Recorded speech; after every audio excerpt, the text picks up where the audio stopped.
All right, welcome back. Time for Little Man versus Internet, where you hit us with your comments via the Twitter. We have a tweet about Representative Boehner calling for President Obama to fire his economic team. The tweet says, put Geithner and Summers on notice. If more jobs are lost per month than gained 3 months in a row, yes, fire them. I mean, after the AIG cover-up and pass-through and solidifying too big to fail, 3 months of jobs. Not that I don't want to see that happen, but these guys have already pretty well screwed us, or screwed the pooch, as they say. If you got something to share, log on right now. Tweet us your thoughts at Dylan Radigan on the Twitter, as we turn our attention from the issues that face our own nation to the issues that face our galaxy. We turn to the topic of UFOs. The prompter said pause for music, which I did, and it actually worked pretty well. Spooky science fiction, government cover-up, or both. Our next guest calling for a formal investigation of unidentified flying objects. Leslie Kean, a journalist and author of the new book, UFOs, Generals, Pilots, and Government Officials Go on the Record. There's the book. You just saw Leslie. Let's have at it. We discussed the book, as you probably know, yesterday on the show.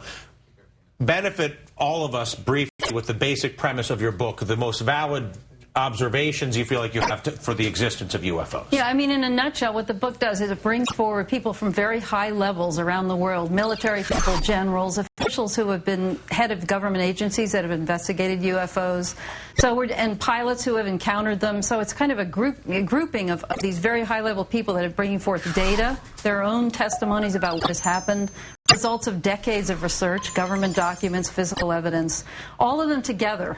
So, you know, when you read the cases, and the other important thing is that they have written their own pieces for this book. I'm not just quoting them and telling you what they say. Half the book is actually a compilation of pieces written by these individuals in their own words. The professor who was with us yesterday was basically saying that you can rule out 95% of UFOs.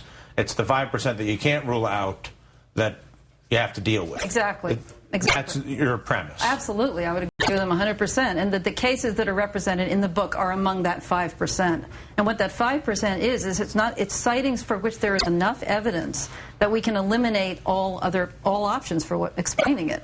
And cases that have been officially investigated, you know, that they're investigated enough so that we know there's no explanation for them. So let me talk about a couple of the, we ran some of this through some of this various skeptics, of which you know there's no shortage in general. One of the issues that people have brought up as it pertains to the book is that pilots are not reliable sources, that pilots by definition are skewed towards better safe than sorry when they see something, whether it's dangerous or not, whether it's foreign or not, that their tendency, because it's rational on their part, is to basically observe whatever the aberration is and then split because they're flying an airplane and there's no reason to stick around and find out. But it doesn't mean that what they think they saw is what they saw. Well, I mean, I would disagree with that. And I've spoken to aviation experts, one of them who has written an extensive chapter in the book about aviation safety issues in UFOs, who a lot of people believe that pilots are, in fact, our best trained observers. They're trained to recognize everything in the sky because the safety of their passengers is at stake. And they know what aircraft look like, what military aircraft look like, what bizarre weather phenomenon look like. I mean, they're trained. So I would have to disagree that they're not good observers. And what about the argument that unexplained or unidentified, and if you can confirm it's unidentified, doesn't necessarily mean that it is foreign or that it is from another galaxy? Absolutely, absolutely. I mean, nobody in this book who the people that have witnessed these things are claiming that these are from another galaxy, that they're extraterrestrial. The premise of the book is that there is a phenomenon there, but we do not know what it is. And what is the phenomenon that you assert is there?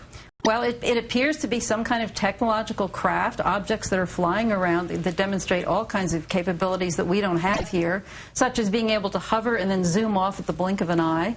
I mean, they're demonstrating physics that we cannot explain according to our own technological capabilities. And this is seen over and over again. These are what these people are documenting. And they do show up on radar. They leave marks on the ground. I mean, there's enough physical evidence of their presence that without a doubt there is something there. That's the point.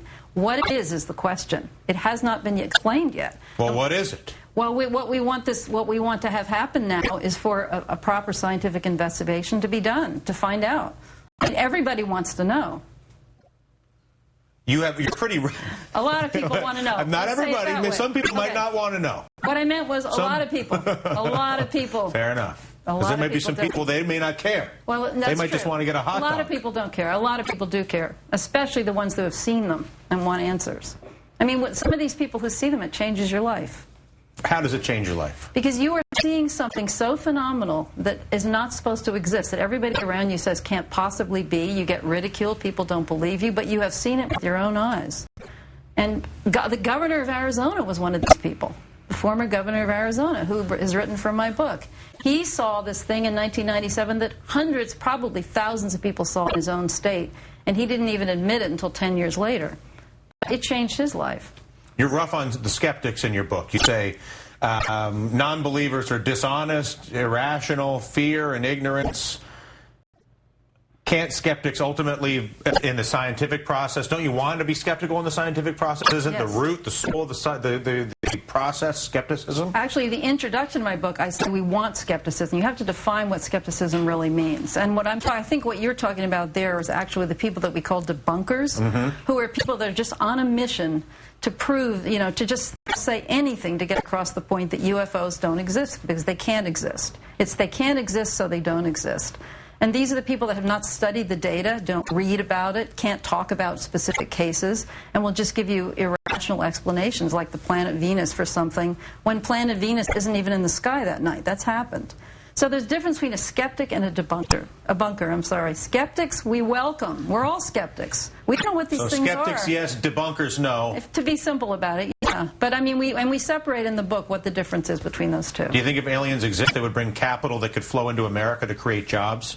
I think that if we discovered that we were being visited by extraterrestrials, which is a possibility given the data, it would change a lot of things, and it would have a lot of repercussions. You think we'd have jobs?